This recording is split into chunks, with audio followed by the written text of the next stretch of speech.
Do you sometimes wonder what your future will be?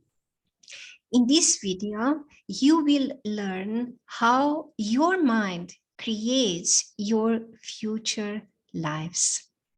And at the end of the video, you will also learn about what you can do to make your mind create the future that is the best for you. So we will start by reading from the ancient yoga textbook called Srimad Bhagavatam. And in the 4th canto of Srimad Bhagavatam, 28th chapter, text 28, we can read. King Purajana gave up his body while remembering his wife. And consequently, in his next life, he became a very beautiful and well-situated woman. He took his next birth as the daughter of King Vidarbha in the very house of the king. So I will read also a little bit of the commentary or the purport to this text by A.C. Bhaktivedanta Swami Prabhupada. Since King Purajana thought of his wife at the time of death, he attained the body of a woman in his next birth. This verifies the following verse in Bhagavad Gita 8:6. Yam yam vapi smaran bhavam tyajantante kalevaram tam tamevaiti kaunteya sadatad bhava bhavitaha. Whatever state of being one remembers when he quits his body, that state he will attain without fail. When a living entity is accustomed to think of a particular subject matter or become absorbed in a certain type of thought, he will think of that subject at the time of death. At the time of death, one will think of the subject that has occupied his life while he was awake, lightly sleeping, or dreaming, or while he was deeply sleeping. After falling from the association of the Supreme Lord, the living entity thus transmigrates from one bodily form to another according to nature's course, until he finally attains the human form. If he is absorbed in material thoughts and ignorant of spiritual life, then he will take another material birth. And he may as well become a woman in his next life. So I would like to actually tell you a little more about this story of King Purajana. This is a story which is described in Srimad Bhagavatam about a king who was very, very attached to his wife. He was so attached to his wife that he was constantly seeking her association. And of course, they spent many years together and they were very much in love. They were very attached to each other. But unfortunately, the king, he got sick and he was on his deathbed. And while he was on his deathbed, of course, his whole being was just like thinking about his wife. He was just thinking about what she will do when he goes, will she be all right? And he would like to protect her, but he understood that his time is running out and that he will have to go. But nevertheless, he was completely absorbed in thoughts of his wife. So what happened next? When his body died, he did not die. The soul did not die. And as we were already discussing in the previous video, the mind also does not die at the time of death. So at the time of death of his body, his mind carried him to next destination. And what was next destination? It was another material body. But this time he got a female body. And because he actually was quite a pious king, quite good king, he did many welfare activities, many good activities. So he got a very high birth. Although he was a woman, he got birth in a royal family. So he was born as a princess, a beautiful princess. So this story actually gives us a very detailed explanation of what we can expect to be our future body. And I would also like to refer this story to another very important text from Bhagavad Gita.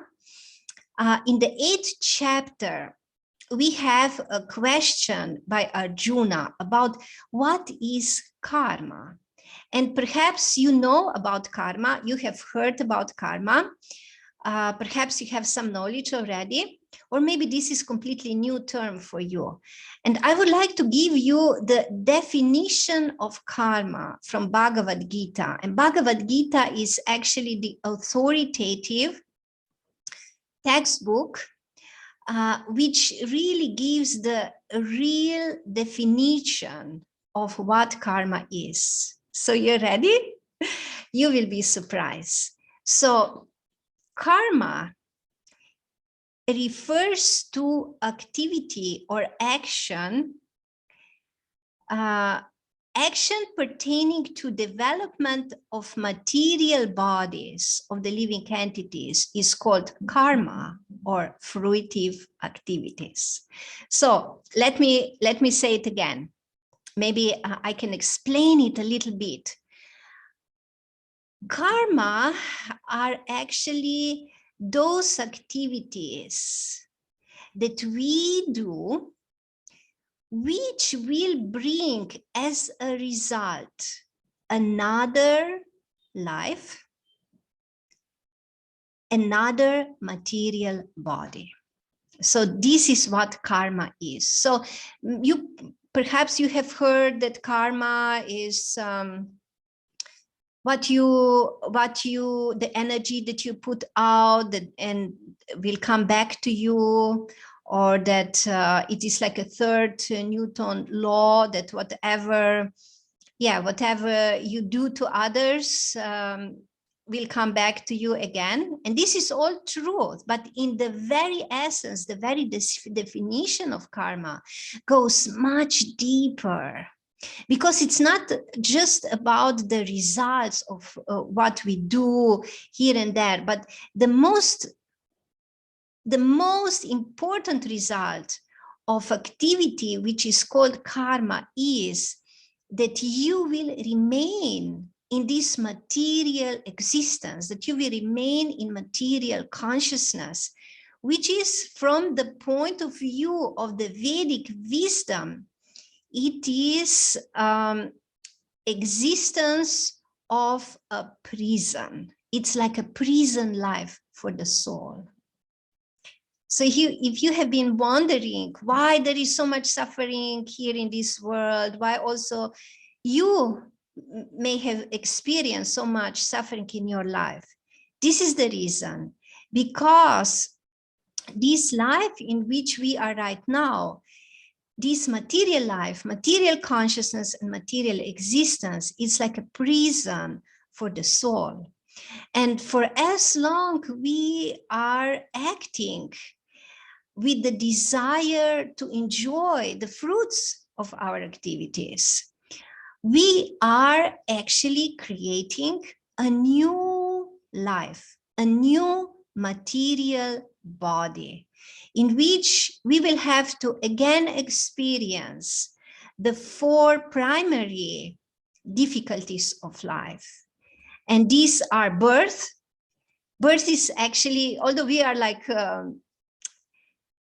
expecting a new baby with great anticipation and happiness, but actually the birth itself, it's very difficult, both for mother and the child, and it's considered to be a great suffering.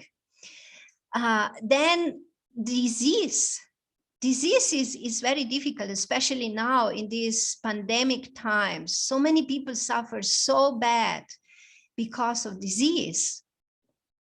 Then old age. Ask any old man or woman, how has the quality of their life changed since they are old? And you will see that the old age is full of suffering, and then death. And death also is suffering. So these are 4 difficulties that every one of us has to experience in this life. Even those who are most rich, most famous, most beautiful, still they have to experience this suffering. So these are the real problems of our life. And they can only be solved if we change this activity. So how can you create for yourself the best future life? The only good or best future life is life of spiritual existence, is life in which you are not imprisoned anymore in material consciousness.